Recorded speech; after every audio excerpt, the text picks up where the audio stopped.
नमस्कार। आज के विश्लेषण में मैं कल्पेश लांजेवार आप सभी दर्शकों का तहे दिल से स्वागत करता हूं।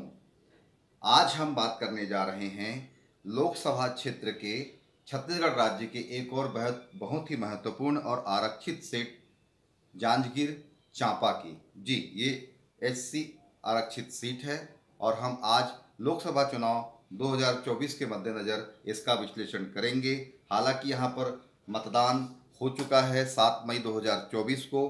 क्या स्थिति है, क्या परिस्थितियां हैं, हम जानने का प्रयास करेंगे। एक बार मैं आपको फिर से बता दूं कि हम जो भी प्रस्तुत कर रहे हैं हमारे सर्वे और पुराने रिकॉर्ड्स और वर्तमान स्थिति के हिसाब से यह केवल विश्लेषण और आकलन है, नतीजे नहीं हैं। 4 जून 2024 को नतीजे आएंगे। तो हम बात शुरू करते हैं आज का विश्लेषण जांजगीर चांपा लोकसभा का। प्रत्याशियों की यदि हम बात करते हैं तो कांग्रेस ने अपने कद्दावर नेता और सतनामी समाज के बहुत बड़े नेता और भूपेश बघेल की सरकार में नगरीय प्रशासन मंत्री रहे श्री शिव डहरिया जी को अपना प्रत्याशी यहाँ पर बनाया है, जो कि पहले आरंग से चुनाव हार चुके हैं 2023 के चुनाव में। और भारतीय जनता पार्टी ने बिल्कुल एक नया चेहरा, जैसे कि उनका परंपरा काटकर नए लोगों को मौका देती है भाजपा, इस बार उन्होंने 15 साल की सरपंच रही श्रीमती कमलेश जांगड़े जी के ऊपर दांव खेला है और उनको अपना प्रत्याशी जांजगीर चांपा सीट से बनाया है। यहाँ पर बसपा की स्थिति भी बहुत मजबूत रहती है और कुल 20 प्रत्याशी यहाँ पर चुनाव मैदान में है।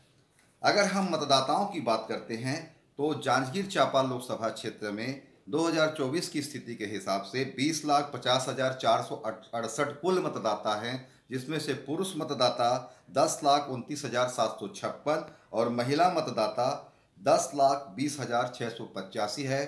थर्ड जेंडर मतदाता 27 हैं। जो वोटिंग हुई है 7 मई को, उसके हिसाब से मतदान का जो प्रतिशत रहा है जांजगीर चांपा में वो 63.08%, यानी कि 63% मतदान यहाँ पर हुआ है। अब बात करते हैं वर्तमान स्थिति और पुरानी स्थिति की। यदि हम बात करते हैं तो यहाँ पर की जो स्थिति है वो सन 2004 से अगर हम बात करें तो लगातार भारतीय जनता पार्टी के कब्जे में यह सीट रही है और एक भी बार कांग्रेस ने यहाँ पर जीत नहीं दर्ज की है। जाति समीकरण की हम यदि बात करते हैं, यहाँ पर एससी जो वोटर्स हैं, एससी के जो जाति समीकरण के हिसाब से 25% है, एसटी वोटर्स जो हैं वो 12% है और जनरल और ओबीसी की संख्या 63% है। शहरी आबादी की हम बात करते हैं तो केवल 15% शहरी आबादी जांजगीर चांपा लोकसभा क्षेत्र के अंतर्गत आती है और ग्रामीण आबादी की यदि हम बात करें तो केवल कुल 100% का 85% ग्रामीण आबादी में यह क्षेत्र आता है।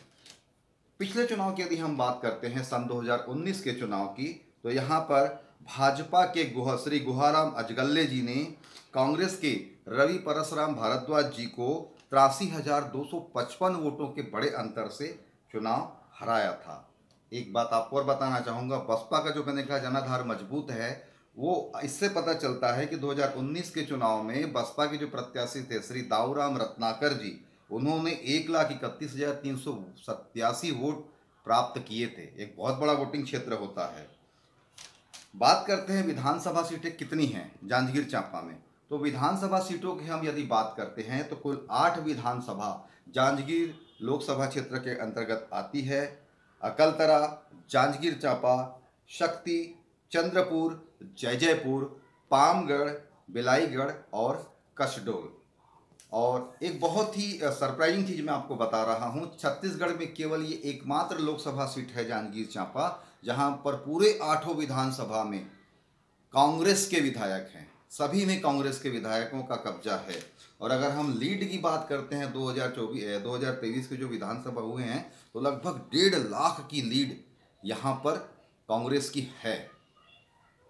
मुकाबला लग तो रहा है कि कांटे का है। और एक चीज़ हम बता दें कि जो बसपा का जो वोट जो गया था कुछ जो विधानसभा चुनाव में, वो कांग्रेस की ओर शिफ्ट हुआ था, लेकिन जहां तक जो हमारा सर्वे कहता है कि बसपा का जो वोट है भाजपा को लोकसभा क्षेत्र में शिफ्ट होगा जाएगा। एक महत्वपूर्ण चीज़ मैं आपको और बताना चाहूँगा कि श्री शिव डहरिया जी जांजगीर चांपा से दूसरी बार चुनाव मैदान में है लोकसभा के लिए, क्योंकि इसके पहले भी 2009 में वो चुनाव लोकसभा का लड़ चुके हैं और इनको श्रीमती कमला पाटले जी ने 87,000 वोटों से हराया था 2009 के लोकसभा चुनाव में श्री शिव डहरिया जी को, जो इस बार फिर से प्रत्याशी है कांग्रेस के। बात करते हैं मुद्दों की। मुद्दे वही देश के मुद्दे हैं। भारतीय जनता पार्टी को जो फायदा मिलेगा कि मोदी जी के नाम पे भारतीय जनता पार्टी लगभग पूरे देश में चुनाव लड़ रही है मोदी जी के चेहरे को लेकर, उसका एक बड़ा फायदा उनको मिलेगा। राम मंदिर निर्माण का एक फायदा उनको मिलेगा, महतारी वंदन योजना का फायदा उनको मिलेगा और कई सारी चीज़ें हैं। और लगभग ऐसा होता है कि जो नए नए चेहरे होते हैं, नए प्रत्याशी होते हैं, उनको कुछ तो एडवांटेज मिलता ही है। अब यहाँ पर जो भाजपा के जो चुनाव प्रभारी हैं वो है श्री गौरीशंकर अग्रवाल जी। गौरीशंकर अग्रवाल जी ही 2014 में यहाँ के चुनाव प्रभारी थे और उन्होंने गुहाराम अजगल्ले जी को माफ़ी चाहूँगा 2019 में तो अच्छे खासे वोटों से लीड दिलवाई थी अपने विधानसभा क्षेत्र से। इस बार भी उन्होंने बहुत मेहनत की है और पूरी ताकत लगा दी है। और जहाँ तक बात करते हैं कांग्रेस की, तो ऐसा कुछ सामने आया था कि जो कांग्रेस की पूर्व विधायक रही हैं सुश्री शकुंतला साहू जी और 2-3 जो बड़े नेता थे वहाँ के, वो कुछ नाराज़गी जाहिर किए थे शिव डहरिया जी की उम्मीदवारी को लेकर के। तो इनका रिजल्ट जो है क्या फ़र्क पड़ता है वो तो 4 जून को ही पता चलेगा। बाकी भारतीय जनता पार्टी ने यहाँ पर बहुत अच्छा चुनाव लड़ा है और श्रीमती कमलेश जांगड़े जी 15 सालों से सरपंच रही हैं, बहुत ही अच्छी कैंडिडेट हैं भाजपा की। रिजल्ट 4 जून को जो भी आएगा वो अंतिम रिजल्ट होगा।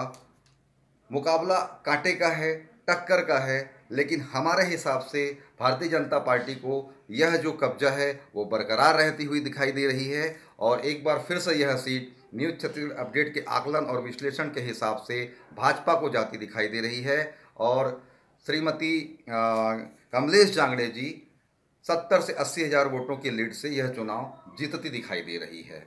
यह हमारा आकलन है। रिजल्ट 4 जून 2024 को आएगा। हमारे इस विश्लेषण पे अपनी प्रतिक्रिया जरूर दें। हम जल्द ही मिलेंगे आपको नए समाचार के साथ। तब तक के लिए आप सभी को प्रणाम, नमस्कार, जय हिंद।